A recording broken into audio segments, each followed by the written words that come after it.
Today I'm going to be changing the fork oil on my 2007 V Star 1300. I'm going to need to lift the bike, or at least the front end, and remove the wheel, the fender, brake calipers, basically everything from the front forks, including my wind deflectors. Got to get to this bolt right here to take that, loosen it up at least while it's in there, and this Allen bolt here on both sides is going to be need to got to. And fortunately, I've done the modification to where I can get to these Allen bolts back here as well. All right, let's get started. Just got started and ran into my first snag. This is a 22 millimeter bolt, I'm pretty sure. I don't have a 22 millimeter wrench. I have a 7/8, which is close. Started to round off the corners trying to loosen these up, so I stopped. I'm convinced the previous guy who did maintenance on these did not own a torque wrench, because in my opinion this is way over torqued. Either way, I'm going to try to remove them and see if I can get them off with my impact wrench.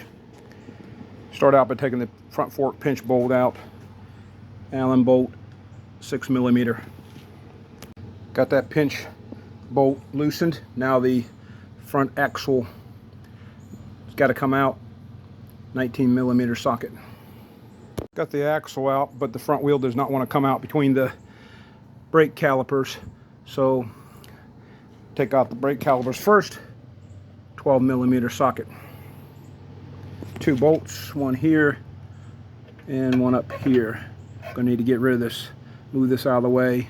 That's held by a little bolt right here. Once you get one of the calipers off, then the wheel will come out. I always put the bolts back in the holes, that way you don't misplace them. This is a 4 millimeter Allen bolt on the back side of this little guy in order to take loose the brake caliper.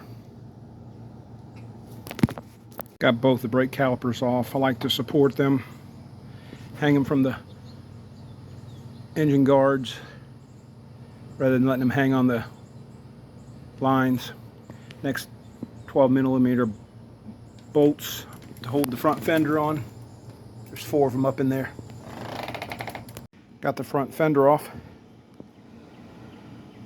and my wind deflectors. Next is to loosen this pinch bolt. You don't need to take it all the way out, just loosen it with a 6 millimeter Allen head, and then 6 millimeter loosen up this bond one, and then the front fork should slide out. Loosened up all 3 of these 6 millimeter Allen bolts. 1, 2, and 3. Slid out with a little bit of effort. Had to kind of wiggle back and forth, but it came out. The top seal looks pretty good. Don't see any leaking. There are some marks right there. I'm assuming that's maybe where the, I don't know where that is, what that is all about, but either way there's some marks there. Overall looks pretty good. Time to take that top bolt out. If I can't get this out, I have to go to plan B, which I'm not sure what plan B is yet. Okay, I got the fork off, the first fork. Rigged this up right here, drilled a hole in here to put that down into, because I don't have a nice little clamp. I did end up using my impact wrench on the top up here. Got that broken loose. Now I just need to continue to loosen it and take it off to get the oil out. So I got the spacer out, then the washer,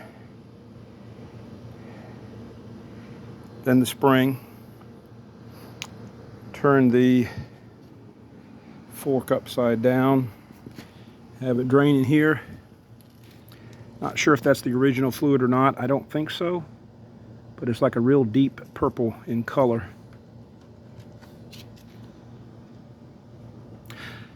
When I put it back in, fill it up with new, it's supposed to have 105 centimeters, which is what this is, from the top of the fork into the oil. And so I stuck that in there and pulled it back just to see where the level was, and it was about right at that. So that tells me at least the oil was in about the right level. I'm gonna let that drain for a little bit longer. I've already pumped it a couple times, but I'll probably pump it a couple more times and then try to fill it back up. So I've refilled the fork with fork oil. The manual says 10 weight. I'm going to try 15 weight. Some people try 15 weight. We'll see whether or not I like it or not. Poured it in, and right now I'm going to use this little tool I bought to check the level, siphon back out everything above the 105 millimeters, and put it back together. So I was able to get the left fork put all back together, and got these, slid it up into its place, got these torqued down, these two Allen head bolts torqued down. I think they're like 17 foot-pounds. This one's, I think, 14 foot-pounds. I was not able to get this torqued down because I just could not grab a hold of the fork tight enough to be able to do that. So I need to order and get a 22 millimeter crowfoot to put on that guy and torque it down. It's supposed to be torqued down to 17 foot-pounds, which is not a lot.